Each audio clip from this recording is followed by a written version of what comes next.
What I want is that both sides are seen.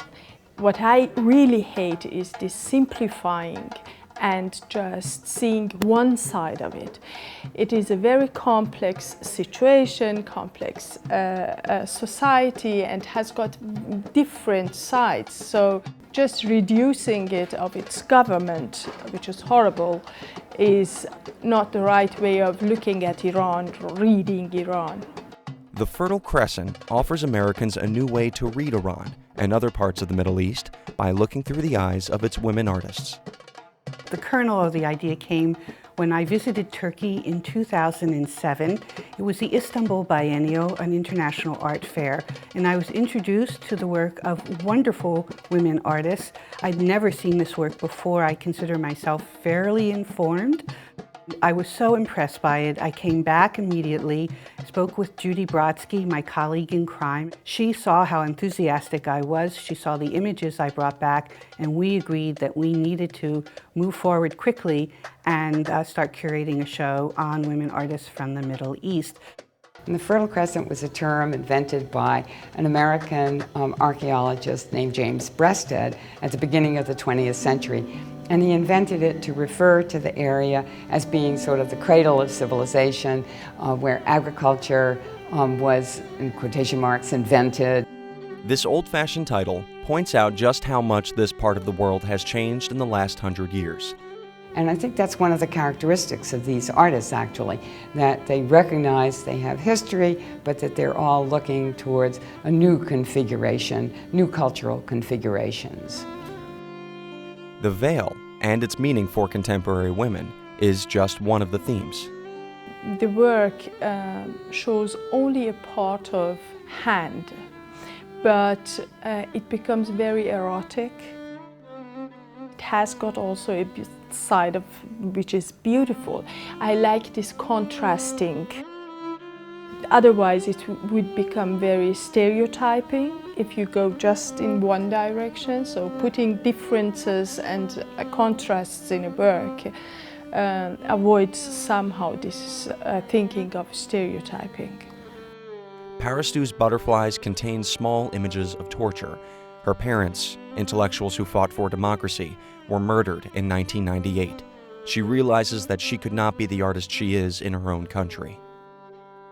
Having the advantage of working in freedom has formed my whole artistic career. I'm not an artist from Iran only, I'm an artist from Germany as well, because I went to Germany to school. The whole career of becoming an artist, what I went through, happened in Germany in European context, but I kept my sensibilities, my relationship to my native country.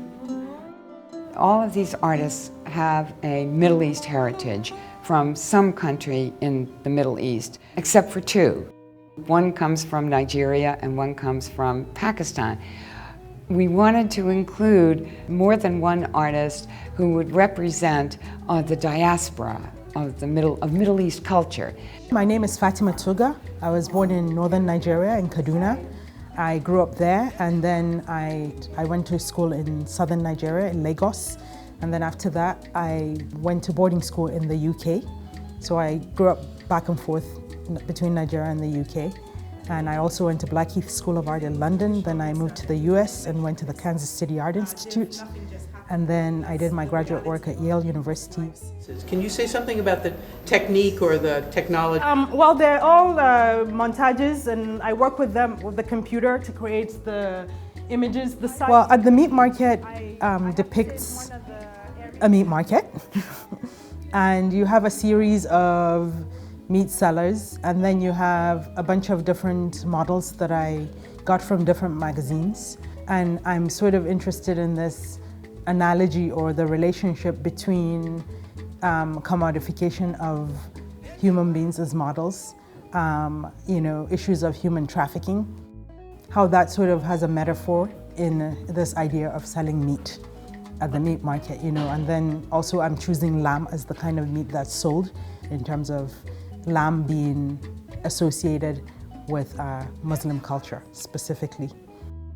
It is a goal of all our programming and of the exhibitions to show this variety and also to show the sophistication. I mean, these are artists who are operating on the world scene.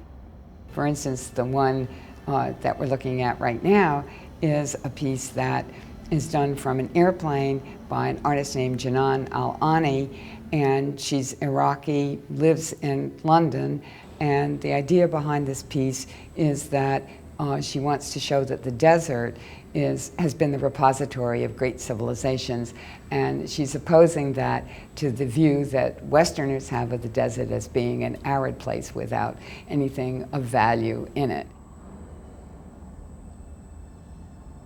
In the main gallery, we have a piece by a Turkish artist named Ebru Ozisen.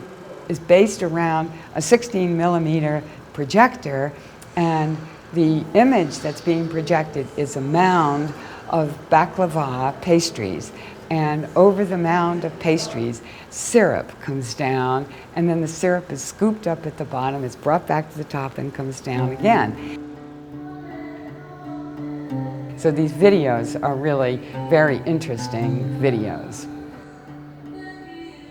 Somebody asked me, is this a political show? And my answer is, if you're working on the Middle East and you're working on gender, you are definitely going to be covering some areas of politics, and of course it's a political show, however you define politics. For some of the artists, politics is defined poetically. I'm showing in the exhibition, I'm showing a video work, 3 channels. You can see the shoreline of the Mediterranean. It was shot in the area of Caesarea in Israel. I see the sea of the Mediterranean. It's a border in itself. It's the only peaceful border. And of course it's also a playful border because of the waves. From one side I'm coming into the frame, and from the other side another dancer, and we're both sort of plowing a shape in the sand, and it's the shape of the waves, and we're like doing a certain dance and moving forwards towards meeting each other, and then once we meet we overlap, our marks overlap, and all this time the waves are sort of erasing our marks. Sigalit's next project is to build a bridge, a real bridge, between Israel and Jordan, using crystals that form naturally in the Dead Sea. If I manage to push my bridge and build it, and it'll arrive even just a little bit over our territorial water or come to Jordan, okay. So I admit I'm guilty of being political, because then I'm a politician. We take words very seriously. I don't know what political is, because I don't know, everything we do is political or psychological or social. There's a lot of sociology going on. There's history too, as told from an artist's point of view. My father is from Jaffa, and his family was living there before 1948, before the creation of the Israeli state. And in 48 he had to flee, and then he went to Lebanon where he settled, and this is where I was born and raised. So for me, Jaffa is a second home that I cannot access because I'm a descendant of a Palestinian who's left in 48. So I made this video in which I imagine scenarios of return. So I go there and I fight the British soldiers and to fight the colonial power and to reverse history. Zeina reimagined war. Now she's taken citizenship and reimagined it as well. Growing up in Beirut, you had to choose sides. There was never a space in between. Either you had to be with Group A or with Group B, and they often clashed. So I made this imaginary space, and I made myself a passport for it, and it makes things much better. It's a place of consensus and of dialogue and of survival. I hope that people coming to the shows will have their eyes opened and begin to think about the way we conceive, we being those in the United States, the Middle East, since 9/11 and now since the Arab Spring. The work certainly has changed as a result of current events. I hope that this stereotypical looking at women from Middle East, seeing them always as being victimized, I hope that would change. Looking at the works, you see women who are trying to deal with their situations, and that is not being a victim.